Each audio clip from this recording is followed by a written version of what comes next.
Options का audio record कर रहा हूँ। तो ऑप्शंस में एक पार्ट होता है बेसिक्स वाले पार्ट में हम लोग कॉल पुट का मतलब समझाते हैं। Call is for the upside, put is for the down side. Remember options one sided होते हैं। So call for the upside, put for the down side one sided होता है, जो मैंने बताया था। ऑफ कोर्स सी प्लस का दो मतलब कॉपी में लिखाया हुआ है। सी प्लस का मतलब स्ट्राइक प्राइस के ऊपर जाने से डिफरेंस आएगा, नीचे लैप्स। और बुक में क्या लिखा हुआ है? सी प्लस मतलब राइट टू बाय। वैसे ही पी प्लस का दो मतलब बताया था। एक तो होता है कि नीचे जाने से डिफरेंस आएगा, ऊपर लैप्स। दूसरा पी प्लस का मतलब होता है राइट टू सेल। ठीक है ना? तो उसका पे ऑफ वगैरह डायग्राम बनाए थे अपने। अब जो बंदा ऑप्शन बाई करता है वो हमेशा वॉलेटिलिटी को लव करता है। वो चाहता है जोर का मूवमेंट हो, बिकॉज अगर उसके डायरेक्शन में हो गया तो उसके पास डिफरेंस आएगा, और उल्टा हो गया तो लैप्स हो जाएगा। It's like a lottery ticket. जो बंदा ऑप्शन सेल करता है वो चाहता है वॉलेटिलिटी नहीं हो, ओके, जहाँ है वही रहे। ऑप्शन जो बाई करता है वो हमेशा फाड़ू बंदा है, जिसमें दम है, जिगरा है। ठीक है? बिकॉज उसको जाने को जो ऑप्शन सेल करता है, शायद, हाँ सॉरी, जो ऑप्शन सेल करता है वो बंदा में बहुत जिगरा है, बिकॉज उसको आने को केवल प्रीमियम है और जाने को अनलिमिटेड लॉस हो सकता है। और जो ऑप्शन बाई करता है वो बंदा फट्टू है, बिकॉज उसका जाने को प्रीमियम है और आने को दुनिया है। ठीक है? All that stuff. तो ये सारा बेसिक समझाया था मैंने। वो समझाने के बाद we came to the fact that option की स्ट्रैटेजीज़ कैसे करेंगे। तो ऑप्शन की स्ट्रैटेजीज़ जो है वो एग्ज़ाम में जो आई हुई है वो ज़्यादातर स्ट्रैडल और स्ट्रैंगल है। स्ट्रैडल और स्ट्रैंगल में, जैसे स्ट्रैडल में क्या करते हैं, अपने पुट और कॉल दोनों बाई करते हैं सेम स्ट्राइक प्राइस पे। पुट भी बाई, कॉल भी बाई। तो जिससे कि अगर पुट और कॉल दोनों बाई किए थे 500 स्ट्राइक प्राइस पे, पुट का दाम से 25, कॉल का दाम 30, तो 55 रुपये गए। बिकॉज पुट कॉल दोनों बाई किए 500 स्ट्राइक प्राइस पे, पुट का दाम 25, कॉल का दाम 30। अब क्या होगा? दाम अगर 500 से ऊपर गया तो उस केस में कॉल से डिफरेंस आना चालू, और दाम अगर 500 के नीचे गया तो पुट से डिफरेंस आना चालू। 555 पे ब्रेक इवन होगा, ठीक है, और 445 पे ब्रेक इवन होगा। वी शेप्ड डायग्राम बनेगा। ये था लॉन्ग स्ट्रैडल। लॉन्ग स्ट्रैंगल जो है, स्ट्रैंगल, उसमें क्या होता है? P plus at a lower strike, C plus at a higher strike price. जैसे पी प्लस 475 पे करते हैं और सी प्लस 525 पे। ठीक है? पी प्लस 475 पे, सी प्लस 525 पे। तो उससे क्या होता है? 475 और 525 के बीच में पुट कॉल दोनों लैप्स होता है, और जो अपना इनिशियल गया वो लॉस। और 475 के नीचे पुट अपने को रिकवरी देता है, और 525 के ऊपर कॉल अपने को रिकवरी देता है। दोनों वॉलेटाइल स्ट्रैटेजीज है। इनका ठीक उल्टा करेंगे ना, जैसे अगर अपने पुट और कॉल सेल करेंगे तो शॉर्ट स्ट्रैडल, शॉर्ट स्ट्रैंगल हो जाएगा। इसके अलावा अगर आप ज़्यादा बुलिश है, कमती बेरिश है, बुलिश बेरिश दोनों है पर बुलिश ज़्यादा है, तो आप एक पुट और दो कॉल लेते हो। ठीक है? तो एक पुट और दो कॉल, इसको बोलते हैं स्ट्रैप। और अगर आप ज़्यादा बेरिश हो, कमती बुलिश हो, तो आप दो पुट एक कॉल लेते हो, जिसको बोलते हैं स्ट्रिप। ठीक है ना? तो चार स्ट्रैटेजी था: स्ट्रैडल, स्ट्रैंगल, स्ट्रिप और स्ट्रैप। उसके अलावा अपने डिस्कस किए थे कि अगर बहुत सारी प्राइसेस दे जिन पे आपको प्रॉफिट लॉस दिखाना है तो पे ऑफ टेबल बनाना पड़ेगा। पे ऑफ टेबल में जैसे first column S T, stock price जो बाद में होगा, सेकंड कॉलम कॉल एक्सरसाइज और lapse, third column put exercise और लैप्स, फिर पे ऑफ फ्रॉम कॉल, पे ऑफ फ्रॉम पुट, टोटल पे ऑफ, इनिशियल इनफ्लो या आउटफ्लो और प्रॉफिट। ठीक है? तो इस तरह का टेबल। रिमेंबर ये रिविजन चल रहा है तो मैं फास्ट बोल रहा हूँ, जिससे मैं जूम कर रहा हूँ कि आपको आइडिया है, और आप कॉपी को अगर कॉपी के थ्रू गुजर रहे हो ना, तो आपको उससे देखने से आपका स्पीड बढ़ जाएगा और रिवाइज कर पाओगे। ठीक है ना? तो बहुत सारा सम स्ट्रैडल स्ट्रैंगल का आया हुआ है। और एक टाइप का सम था जो कि उस पर था कि प्रोबेबिलिटी डिस्ट्रीब्यूशन दिया रहता है। जैसे मैंने सी प्लस किया है, समझ लीजिए सी प्लस किया है 500 स्ट्राइक प्राइस पे, प्रीमियम दिया 35 रुपया। सी प्लस किया 500 स्ट्राइक प्राइस पे, प्रीमियम दिया 35 रुपया। तो ऊपर का लॉटरी टिकट है, 500 के ऊपर जाने से डिफरेंस आएगा। अब क्या हुआ? बाद में जाके और मेच्योरिटी प्रोबेबिलिटी डिस्ट्रीब्यूशन दिया हुआ है, 400, 450, 500, 550, 600, ये सब दाम हो सकते हैं, उनका प्रोबेबिलिटी दिया हुआ है। तो अपने से पूछता है what is the expected share price. बहुत ही ईजी है, अपने समीशन पी एक्स निकाल देते हैं। फिर अपने से पूछता है what is the expected value of the call option on maturity. Call का वैल्यू ऑन मेच्योरिटी क्या होगा? तो ऑन मेच्योरिटी अपने को पता है टाइम वैल्यू तो होता नहीं है, केवल इंट्रिंसिक वैल्यू होता है। तो अपने को उसके लिए क्या करना पड़ता है? एक एक दाम लेंगे। 400, तो 400 500 के नीचे है तो call lapse, value zero. 450 value zero, 500 value zero, 550 पे 50, 600 पे 100, 650 पे 150। तो अपने इंडिविजुअल प्राइसेस पे कॉल का वैल्यू निकालते हैं। निकालने के बाद उसको एक्स मानते हैं और उसका समेशन पी एक्स करते हैं। मैंने वार्निंग दिया था कि जो एक्सपेक्टेड शेयर प्राइस निकला हुआ है ई एस टी, उसके स्ट्राइक प्राइस से कंपेयर करके कभी भी अपने वैल्यू नहीं निकालेंगे, क्योंकि ऑप्शंस असिमेट्रिक है, एक साइड एक्सरसाइज एक साइड लैप्स, तो आपको अलग अलग दाम पे पहले पे ऑफ निकालना पड़ेगा, फिर उसका expected value expected share price से कंपेयर करके आप नहीं निकालेंगे। ठीक है, तो ये समझाया हुआ था बेसिक्स वाले पोर्शन में। अमेरिकन यूरोपियन ही बताए थे, पर काम नहीं आता है। अमेरिकन कोई भी टाइम पे एक्सरसाइज हो सकता है, यूरोपियन केवल एंड पे। ठीक है, और इंट्रिंसिक वैल्यू, टाइम वैल्यू, ये सब बताए थे। ठीक है ना, तो ये था अपना बेसिक्स वाला पार्ट। फिर अपने एंटर किए ऑप्शन हेजिंग में। ऑप्शन हेजिंग मतलब वही हो गया ना, पेबल रिसीवेबल। तो उसमें रूल था कि ऑप्शन अपने को केवल बाई करके हेज करना है, कभी सेल नहीं करना है। अब कौन सा ऑप्शन बाई करना है, कॉल या पुट? उसका मेन लॉजिक था जिस चीज़ का डर है उस चीज़ से फ़ायदा उठाना है। तो सपोज इंडियन कंपनी है, डॉलर पेएबल है, इंडियन कंपनी है, डॉलर पेएबल है, तो सिंस डॉलर पेएबल है तो अपने डॉलर पे ऑप्शन हुआ डॉलर पे, तो क्या करेंगे, सी प्लस, डॉलर बढ़ने का डर है तो सी प्लस। और अगर रूपी पे ऑप्शन हुआ तो डॉलर बढ़ना मतलब रूपी गिरना, तो पी प्लस। तो पेएबल के सम में अगर फॉरेन करेंसी पे ऑप्शन है तो सी प्लस, और अगर होम करेंसी पे ऑप्शन है तो पी प्लस। सिमिलरली अगर रिसीवेबल का सम है, से पाउंड आने वाला है तो पाउंड गिरने का डर है, तो पाउंड पे ऑप्शन है तो पी प्लस, बट अगर रूपी पे ऑप्शन है, रूपी पे, तो सी प्लस। ठीक है, ठीक से नोट देखिएगा, अगर C plus P plus wrong कर दिए तो गड़बड़ हो जाएगा। इसके दो तरह के सम्स थे, एक थे सम्स इजी वाले जिनमें फॉरेन करेंसी पे ऑप्शन है, एक कनेडियन डॉलर का सम आया हुआ है, जरूर देख लीजिएगा, फॉरेन करेंसी पे ऑप्शन है। और एक दूसरा सम था जिसमें होम करेंसी पे ऑप्शन है, होम करेंसी वाला डिफिकल्ट सम है। ठीक है, येन पे आया हुआ है वो, और फॉरेन करेंसी पे ऑप्शन वाला इजी सम है। ठीक है, अब इसमें भी फॉरेन करेंसी पे जो ऑप्शन है उसमें एक सम होता है जिसमें probability distribution of the spot rate दिया रहता है कि बाद में क्या होगा। बहुत इंपॉर्टेंट सम है, 4 पार्ट्स रहते हैं उसमें। एक पार्ट पे बोलते हैं फॉरवर्ड कवर, एक पार्ट पे मनी मार्केट कवर, एक पार्ट पे ऑप्शन कवर, और एक पार्ट पे नो कवर। तो उसमें जैसे अगर सपोज अपना पेएबल है, इंडियन कंपनी है, डॉलर पेएबल है, ठीक है, तो फॉरवर्ड कवर क्या होगा, जो फॉरवर्ड का बाइंग रेट है डॉलर का, उस रेट से अपने डॉलर पेएबल को मल्टीप्लाई कर देंगे तो रुपया आउटफ्लो आ गया। मनी मार्केट कवर पेएबल में क्या होता है, इन्वेस्ट बाय बोरो, यानी जो पे करना है $5 लाख, उसका प्रेजेंट वैल्यू आज इन्वेस्ट, उसको स्पॉट बाय, और उसके लिए जो रुपया चाहिए उसको बोरो, इन्वेस्ट बाय बोरो। इसमें एक कैच था, केवल एक सम, इस सम में पूरे एसएफएम सिलेबस में केवल इस मात्र सम में ये लोग जो इंटरेस्ट रेट दे रखे हैं उसको ये लोग माने हैं वो पीरियोडिक है, वो पर एनम नहीं है। यानी अगर इंटरेस्ट रेट है और 3 महीने का चाहिए तो वो लोग 3 महीने का ही माने, उसको डिवाइड बाय 4 नहीं किए, और बाकी सब सम्स पे पर एनम मानते हैं। तो ये एम्बिगुअस था, इस सम में जो इंटरेस्ट रेट है उसको डिवाइड बाय 4 या डिवाइड बाय 2 नहीं किए।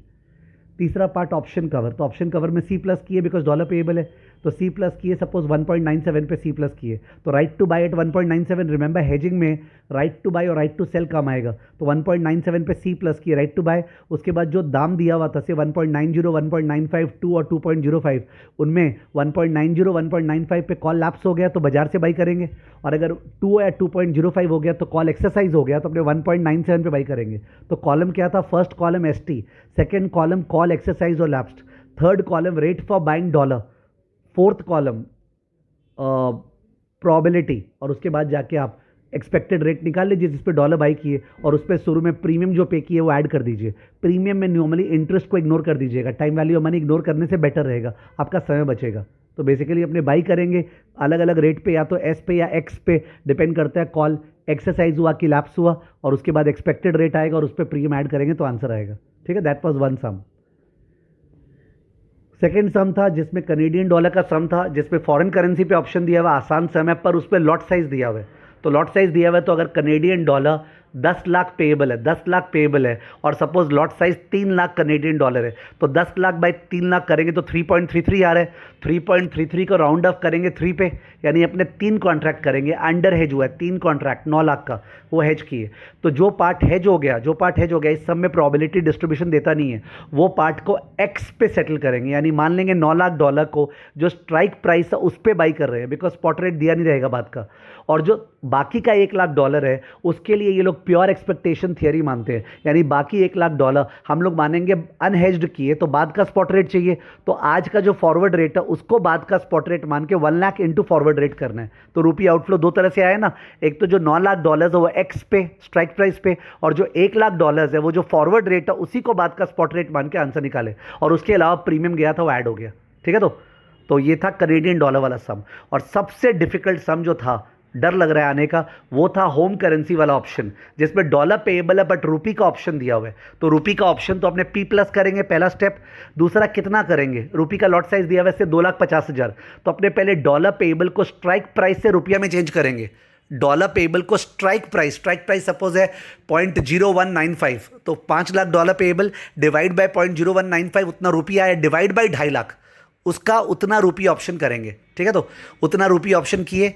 उतना रुपी ऑप्शन को करने के लिए कितना प्रीमियम लगेगा, कौन सा अनहेज्ड पार्ट रह गया, अनहेज्ड पार्ट को फिर से pure expectation theory, hedged part का तो एक्स से आंसर आ ही गया, और जो प्रीमियम पे किए शुरू में डॉलर वो रुपी में कितना होता है। ये डिफिकल्ट है फिगर्स के साथ समझाना, रिकॉर्डिंग में अगर आप ठीक से देखेंगे तो आप पकड़ पाएंगे। ठीक है, तो ये था ऑप्शन हेजिंग वाला पार्ट। नेक्स्ट एंटर की वैल्यूएशन ऑफ ऑप्शंस में। तो वैल्यूएशन ऑफ ऑप्शंस में एक तो पुट कॉल पैरिटी था, P0 plus S0 equal to C0 plus present value of X. Put call parity कभी आया हुआ नहीं है पर एक बार फॉर्मूला देखना जरूरी है। ठीक है ना, जो साइड हल्का रहा, सपोज पुट प्लस स्टॉक कमती है as compare to call plus bond, तो अपने हल्का वाला साइड को बाई करेंगे, आर्बिट्राज है, P प्लस करेंगे, S प्लस करेंगे और C माइनस और बॉन्ड माइनस। ठीक है, और अगर राइट साइड हल्का है तो call buy, bond buy, put sell और स्टॉक सेल। ठीक है, पुट कॉल पैरिटी अनइम्पॉर्टेंट है बट एक बार देखना जरूरी है फॉर्मूला। उसके बाद अपने बाइनोमियल मॉडल चालू किए। बाइनोमियल मॉडल में बेस्ट पार्ट क्या था, वो डायग्राम। आपको जब भी समय बाइनोमियल का आप वो डायग्राम बना लो। डायग्राम में क्या हुआ, सपोज 1000 अभी शेयर का दाम चल रहा है 1000, तो 1000 एस हो गया और ऊपर 20% ऊपर जा सकता है, नीचे 10% नीचे, तो ऊपर 1200 नीचे 900 हो गया। 1000 से 1200 और 900 स्ट्राइक प्राइस सपोज दिया हुआ 1040 एक्स है, तो अपना 1200 हो गया तो 160 का पे ऑफ होगा और 900 हो गया तो 0, तो सी यू हो गया 160 और सी डी हो गया 0। उसके बाद अपने प्रोबेबिलिटी निकाले थे R minus D by U minus D, जहाँ पे कैपिटल आर क्या होता है, risk free factor 1 plus R power T या ई पावर आर टी, और जो यू और डी है वो हो गया 1.2 और 0.9, तो पुट किए प्रोबेबिलिटी आ गया। तो रिस्क न्यूट्रल मॉडल में value of the call option diagram बना के जो इमेजिन कर रहा होगा वो समझेगा कि पी जो प्रोबेबिलिटी आया दैट इनटू 160 जो सी यू आया था plus 1 minus P into C D जो 0 आया, the whole divided by capital R present value. ठीक है, value of the call option in the binomial model. ठीक है, और बाइनोमियल मॉडल में 2 पीरियड बाइनोमियल मॉडल भी था जिसमें बोलता है 1 साल का ऑप्शन है बट 6 महीना का ब्रेकअप करना है। तो अपने बनाते ना डायग्राम से 6 महीना में शेयर का दाम 1000 से 1200 900 हो गया, फिर 1200 से फिर से 1440 और कुछ हो गया, तो वैसे डायग्राम बना के और बैकवर्ड इंडक्शन से आंसर निकालना है। अमेरिकन में चेक करना है क्योंकि बीच में वैल्यू इंट्रिंसिक वैल्यू से कम नहीं होना चाहिए। यूरोपियन में थ्रू निकालते जाओ, जो भी आदमी ठीक से देखेगा वो तुरंत समझ जाएगा कि 2 पीरियड और 1 पीरियड का सम कैसे करना है। ध्यान रहे अमेरिकन में डेंजरस है बिकॉज अमेरिकन में बीच में चेक करना पड़ेगा, जो सी यू है वो होगा maximum of discounted value and intrinsic value which ever is higher. ठीक है ना, पर यूरोपियन में सीधा पीछे टानते जाना है। ठीक है, तो ये बाइनोमियल का स्पेशल केस था 2 पीरियड बाइनोमियल मॉडल। और एक चीज़ है बाइनोमियल में कभी कभी डेल्टा का सम आता है। डेल्टा क्या होता है, C U minus C D by U S minus D S, C U minus C D, यानी मैं जो फिगर्स बोल रहा था 160 माइनस 0 डिवाइड बाई 1200 माइनस 900, तो 160 बाई 300 आया, 160 बाई 300 जो भी वो आ रहा होगा। ठीक है ना, 16 बाई 30 यानी 8 बाई 15 आ रहा है मेरा, तो अब 8 बाई 15 डेल्टा हो गया। तो उस केस में वो पूछता है कि बताइए अगर आपका रिस्क न्यूट्रल पोर्टफोलियो कैसे बनेगा, हेज्ड पोर्टफोलियो कैसे बनेगा। उसका आंसर था C minus delta S plus, C minus bearish delta S plus bullish, risk less portfolio.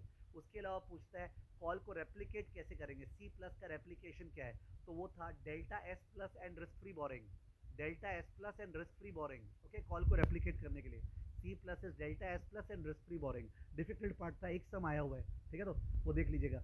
कभी भी रियल वर्ल्ड प्रोबेबिलिटी अगर दिया हुआ है सम में, वो बाइनोमियल में नहीं यूज़ करना है, आपको रिस्क न्यूट्रल प्रोबेबिलिटी यूज़ करना है।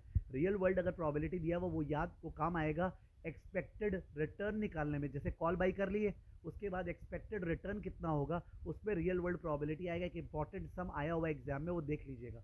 गिना चुना 5-6 सम है जो एग्जाम में बाइनोमियल का आया हुआ है। ठीक है, वो देखना जरूरी है। लास्ट में था ब्लैक शोल्स मॉडल।